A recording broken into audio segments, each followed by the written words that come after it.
Bismillahirrahmanirrahim. Soy raha rad kare, soy rabma, wa tu izu mantasha, wa tu zillu mantasha. This is RJ Saqib Abro. You are tuned into UDATAN 92.6, the voice of my Mehran. This is Studio 92.6, and we bring the STEM faculty members, our young scholars, students, the management, and the distinguished guests about show. Today, we'll talk about the collaboration. Of course, when there are the successful projects and initiatives, when you see them, you don't know what effort is basically as in taken the ingredient of this success. The ingredient is collaboration. In this competitive era, the main essence is collaboration, and we are very lucky enough that right now, at the moment, we are sitting here. This is U.S Pakistan Center for the Advanced Studies in Water, established in 2015 with the collaboration from the people of the United States of America through USAID. And we are today privileged and lucky enough to have with in our studio one of these team guests. Yes, none other than the U.S Consul General at Karachi, Mr. Scott Urbom. Welcome, sir. Balikarat. Thank you, Saqib. Shukriya. It's great to be here. Thank you very much for being with us. First of all, I would really like to know that today your visit, your tour to this very center, could you please inform and share your experience with our audience, our listeners? How was the tour so far, and how do you see the significance of this center? Absolutely. First, let me say, greetings to all the students and the faculty here at Mehran University. This is my first trip to this university. I've been so impressed by the faculty and the students here. To the students, you are the future of Pakistan, and to the faculty here, thank you for all you're doing to help prepare and shape the future leaders of this country. You're doing very quality research out here at this university, and I was really impressed by the U.S. Pakistan Center for Advanced Studies in Water. As you just mentioned, Saqib, this was funded by the U.S. government through USAID about 10 years ago. It's really a shining example of the partnership between the United States and Pakistan. We provided the funding, and now this center is doing research on these really pressing water challenges, finding solutions to address everything from your clean drinking water to the flood risk here. And it was impressive to meet the students, to tour the facility here. I come away very impressed by all the work that's being done here. Perfect. Thank you very much. And I can assure and get sense the relation between this center, because it's the collaboration between Mehran University and University of Utah, your city, as you mentioned in your speech as well. So I would like to know, how do you see the U.S. Pakistan Center's role towards the addressing the challenges facing by Pakistan in terms of water, and to be specific, how the Sindh is dealing and the impact of this center in this connection? Great question. As you know, water is a critical issue, especially in Sindh. It's an existential issue, and this province has faced all kinds of water challenges, from droughts to flooding to the lack of clean drinking water. And so, what's really impressive about this Center for Water Studies is that they're doing applied research. They're finding solutions to these challenges that will help farmers improve the efficiency of the farming, that will help bring clean drinking water to people all over Pakistan. This is really the leading center for researching these critical water issues. And, I'm proud of the fact that the U.S. government was able to provide the funding to start it. I should mention that U.S. has had a long history of supporting education in Pakistan. Not only here in Sindh, but around the country. Back in the 1950s, the U.S. government provided the funding to establish the Institute for Business Administration in partnership with the University of Pennsylvania's Wharton School. Now, that is now one of the leading schools in all of Pakistan. We later gave a $10 million grant to the Lahore University of Management Science. And more recently, about 10 years ago, the U.S. Consulate funded the Center for Excellence in Journalism at IBA Karachi. It's the only program that's providing a master's to journalists, providing training to the next generation of journalists. So these are just a few of the examples of the ways that the U.S. government is supporting education here in Pakistan. Yeah. But when I see towards the success of this particular the venture and the partnership between US, the people of US and the Pakistan. Uh, how do you see this particular center as it strengthened the education system in Pakistan? Are we lucky enough to say that we are producing the future water scientists, water experts from this National Center of Pakistan? Yes, in fact, I met some of those future experts today. I met a group of university students. I think they're their last semester, preparing to graduate. And I came away full of hope because it was clear from their presentation that these students are well prepared to contribute to addressing the water challenges. They described to me some of the projects they're working on to come up with concrete solutions to the water challenges. And they spoke with real confidence in fluent English. I was really impressed by the students here. And it's also nice to see a connection between Mehran University and the University of Utah. You mentioned earlier. Yeah, that's my home state of Utah. And one reason I ended up in Utah was, in a way, connected to waters. Utah's a state that also has water challenges. And when I was just 2 years old, my father got a job with the federal government and moved his family to Utah to work on water issues, to build reservoirs, to provide irrigation water and clean drinking water as that population grew. And so it's nice to, all these years later, to come here and see that there's this partnership between a university in my home state and Mehran University. Really impressive, and thanks for sharing your personal story in this connection. Scott, let's move on to the business opportunities between Pakistan and US, maybe in this connection of the environmental, and other than that, how do you see these possibilities are being grabbed by Pakistan?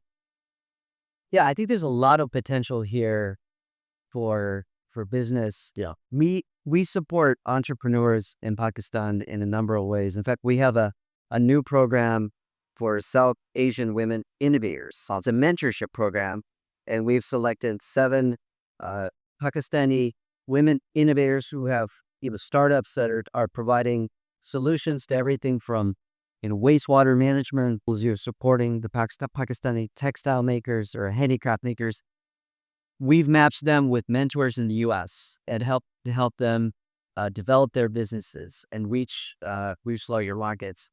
We also have a vibrant network of alumni of U.S. government exchange programs. There are about 45,000 Pakistanis who have participated in some kind of U.S.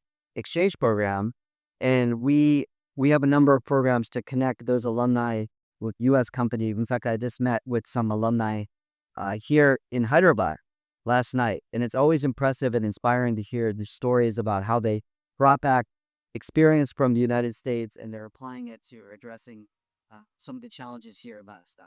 Perfect. Uh, if I ask how Pakistan can improve its water management system, I mean, you have an exposure and the discussion, you experience the labs, the faculty, the students. Do you have any suggestive model, any recommendations? How can Pakistan can improve further? Well, I will be the first to tell you I am not a water expert.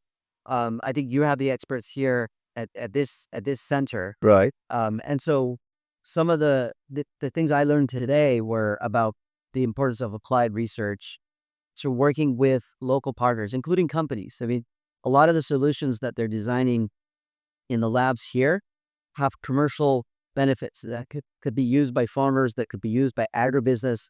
And so I think it's important to have those partnerships between universities, local business, and government. But a lot of the research to find solutions is happening right here at Mehran University. It's exciting to see. Thank you very much. I will take it as a compliment as well for the center as well, our leadership, our management. Okay, Scott, we would love to know how do you see that how the US and Pakistan trade relation has evolved throughout the years?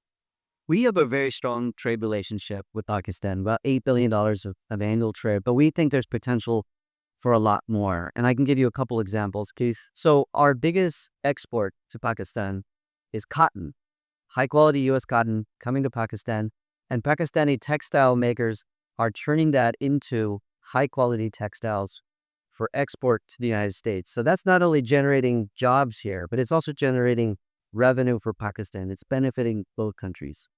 Another big part of our trade is soybeans.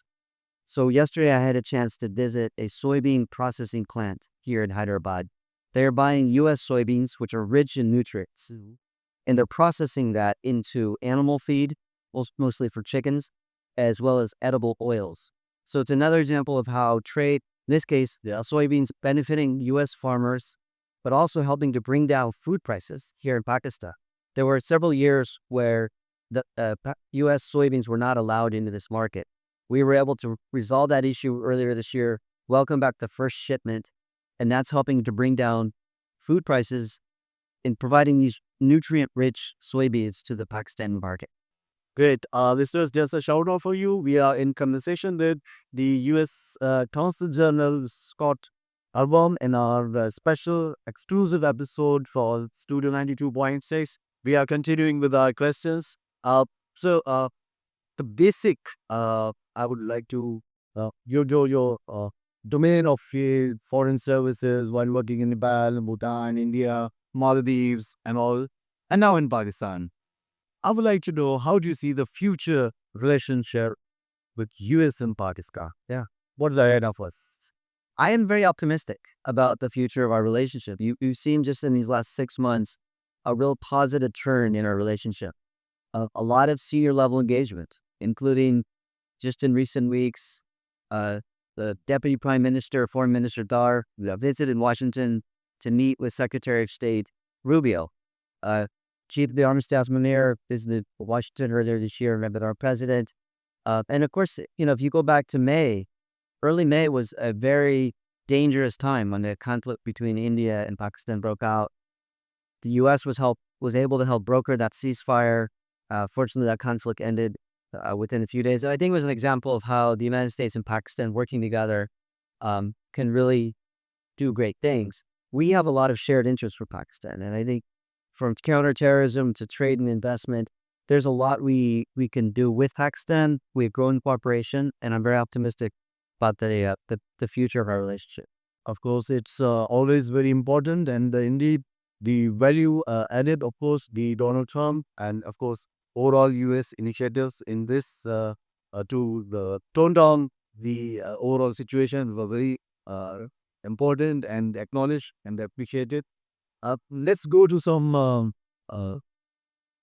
lighter note questions for something related, general and personal. We like to know, how did you enjoy your stay in Pakistan with the food and the people and the places? How was your so far tenure with Pakistan? It's been wonderful. I've been here for almost a year, and I've been, April, August, I came past this. Yeah. So coming up on 1 year, I've been so impressed by the warmth and the hospitality at the Pakistani people. I love the fruit care.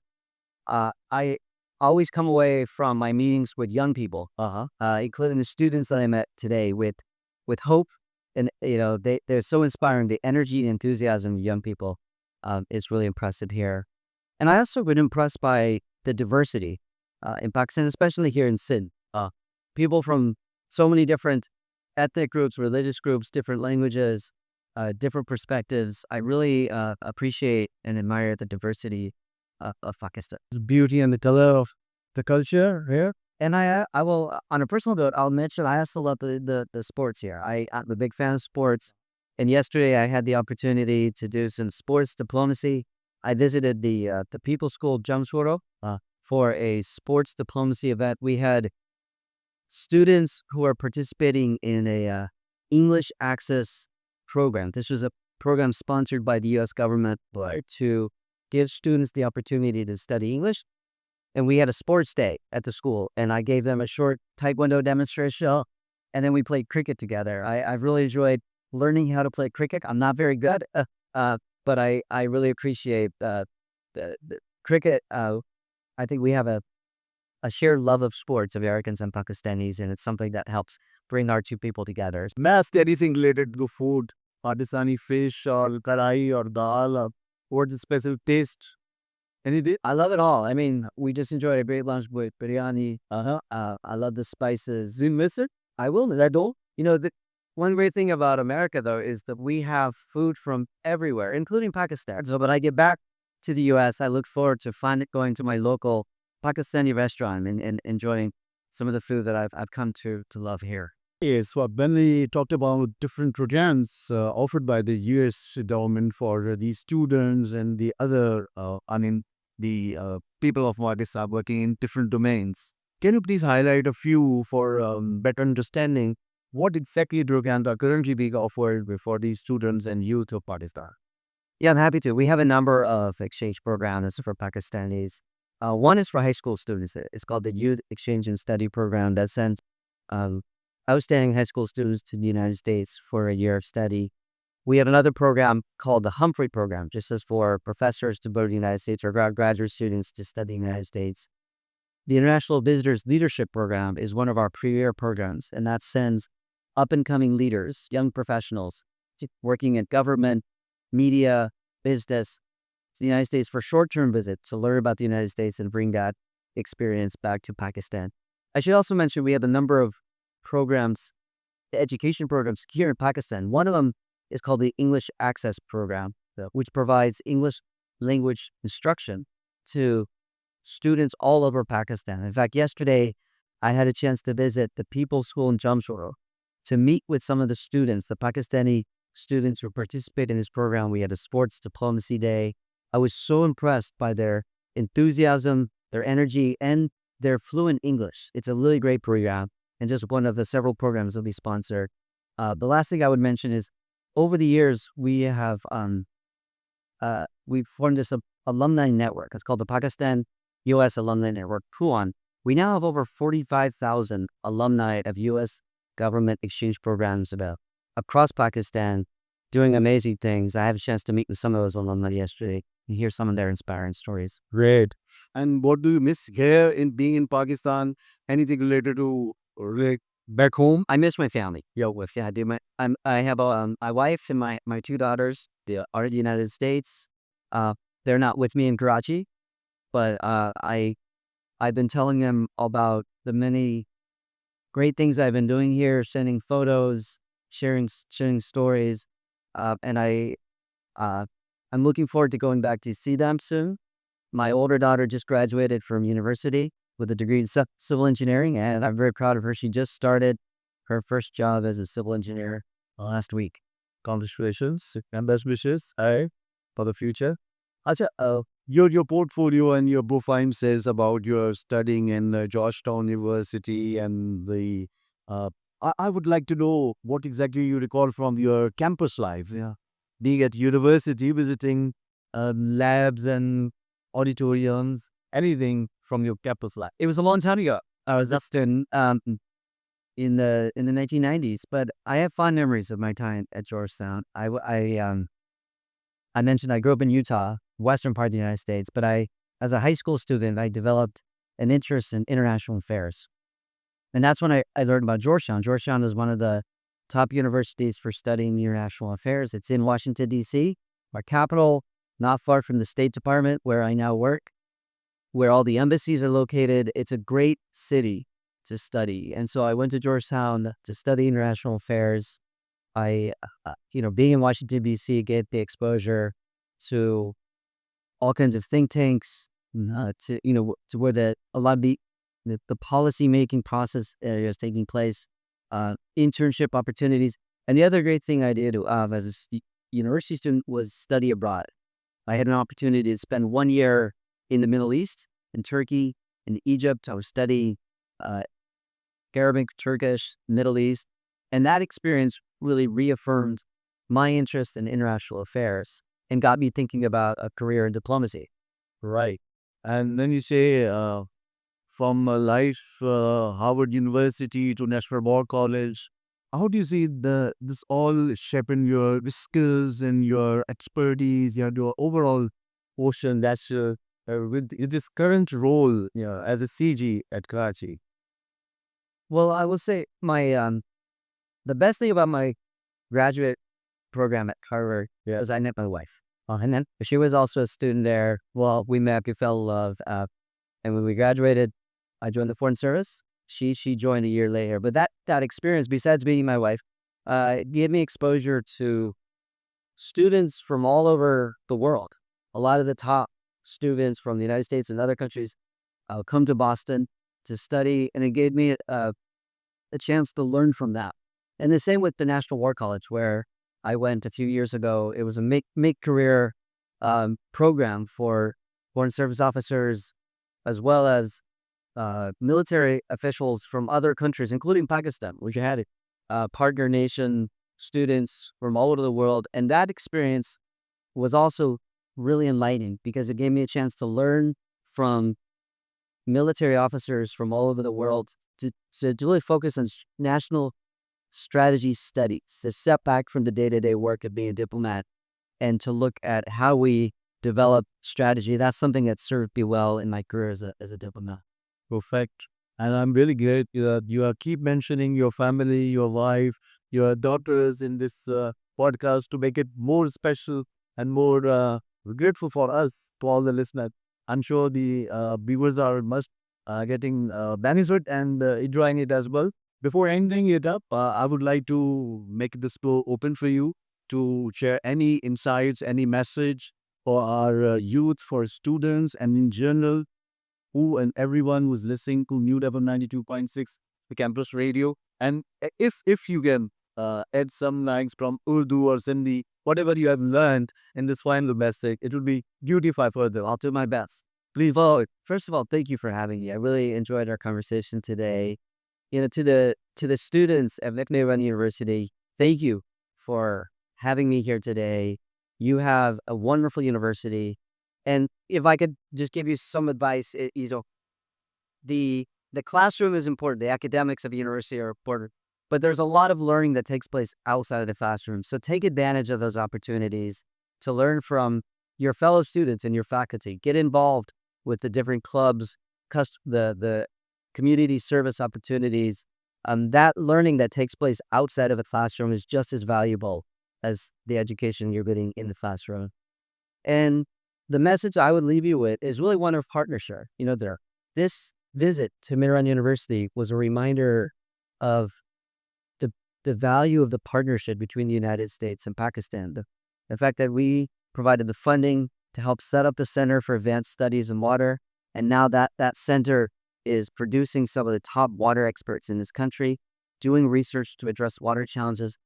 It just shows that working together, the United States and Pakistan can really achieve great things. And so I have great optimism for the future of our partnership.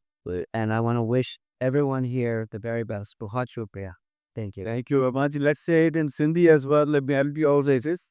It's lakha lakha thora. Lakha lakha thora. Thank you very much. Take care for being with us. Thank you very much, viewers and listeners, for being with us for this wonderful discussion. Hope you enjoyed it. Please let us know about your feedback on our social media pages. It's facebook.com/mute.fm and on our YouTube page. Thank you very much. This is me, Saqib Abro, signing off. Stay tuned.